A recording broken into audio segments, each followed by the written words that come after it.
Yo, si c'est ça que ça donne, consulter un psy, je vais ravaler mon orgueil. Ouais. Je vais me donner une chance. Ouais. Puis si j'aime pas ça, ben, on verra pour la suite, mais je vais au moins me laisser la chance d'essayer, tu vois ce que je veux dire.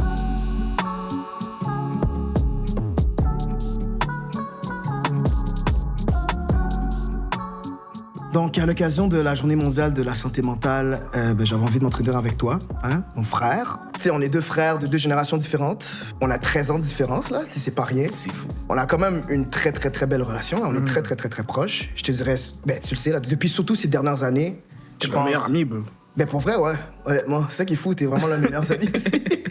Ben, malheureusement, je constate que les hommes ont encore beaucoup de misère à exprimer leurs émotions et à se donner le droit d'être vulnérables avec les autres hommes.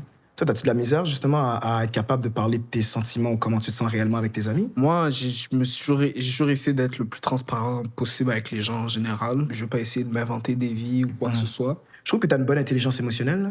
Tu trouves? Ben oui. J'avais pas le choix en même temps d'essayer de me connaître. Tu sais, avec la maladie que j'ai découvert cette année, c'était assez compliqué pour moi. Puis là, on parle de ta bipolarité. Ouais, c'est ça, c'est ça. D'une certaine façon, j'en suis content parce que je me connais plus en tant que personne. Je suis plus alerte de mes émotions. Je sais qu'est-ce qui se passe. Je sais quand reconnaître quand ça va pas bien ou whatever maintenant. Ouais. Tu m'avais parlé de l'envie d'aller consulter un psy. Tu sais, puis j'avais tellement trouvé ça mature de ta part pour un gars de 16 ans.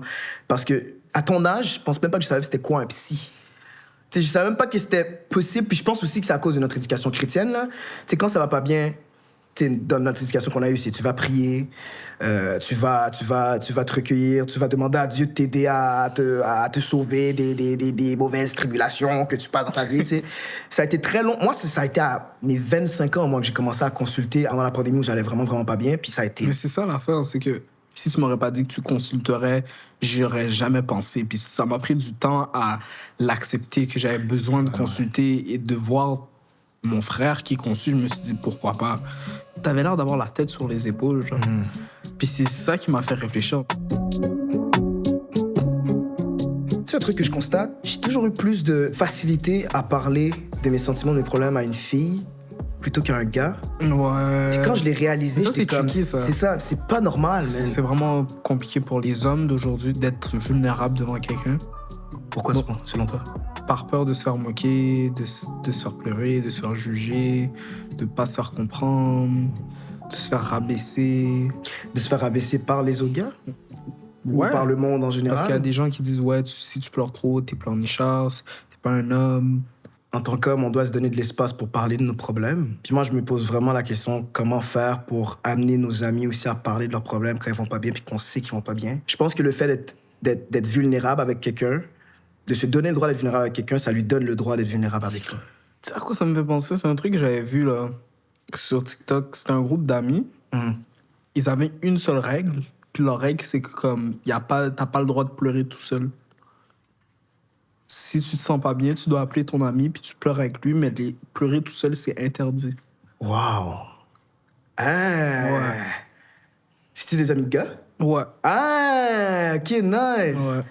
Toi, t'as-tu déjà pleuré devant tes amis? C'est-tu permis de pleurer devant tes amis? Ouais. J'avais besoin de ça, là. Ouais. Mais tu sais, éventuellement, il faut que ça sorte. Ouais. Il faut que ça sorte. C'est sûr que ça explose. Puis je l'expliquais, puis je suis juste comme, yo, j'ai juste besoin que tu m'écoutes. Moi, j'ai déjà pleuré devant mes amis. Tu sais, puis ce qui est fou, tu sais, tous les deux, on joue, là, parce que moi, je trouve que le jeu m'a permis de développer mon intelligence émotionnelle. C'est une forme de thérapie pour moi. Ouais, c'est ça, moi aussi. Ça se nourrit, hein. C'est ça qui fait en sorte qu'un acteur est bon, c'est qu'il va puiser dans ses vraies émotions, dans sa vie personnelle pour transmettre ça à son personnage. Tu te rappelles quand je t'appelais Fiston? Ouais. Je t'appelle encore un peu Fiston, là, mais...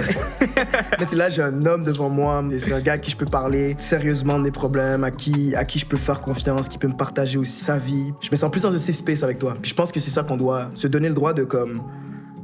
être vulnérable avec l'autre pour que la personne se sente dans un safe space pour qu'éventuellement, lui aussi puisse être vulnérable avec nous. Avec nous. Tu sais, puis, C'est ça que ce serait primordial.